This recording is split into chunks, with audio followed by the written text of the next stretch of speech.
হয়েছে rape tape সব জায়গায়ই হয় কিন্তু কলকাতার বাংলার মতো এত প্রতিবাদ কোথায় হচ্ছে? আজকে রাস্তায় নেমেছিলেন, আজকে আবার সুপ্রিম কোর্ট অর্ডার দিয়েছে যে ডাক্তারদেরকে কালকের মধ্যে কাজে ফিরতে হবে, কি বলবেন?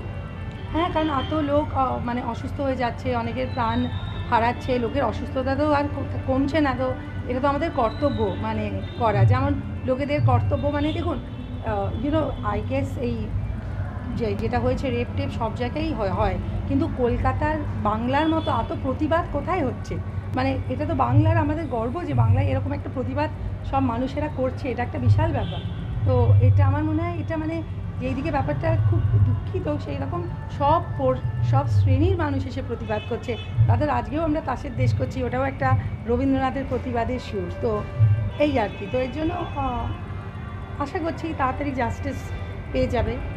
তো ডিটেলস শুনিনি, কারণ আজকে তো এই নাচের অনুষ্ঠানে মানে মনটা খুব খুশি, কারণ এত বড় নাচের একটা অনুষ্ঠান হচ্ছে, সেখানে এত শিল্পীরা এসেছে, ছোটদের জন্য একটা বড় প্ল্যাটফর্ম খোকন মহাশয় করে দিয়েছে।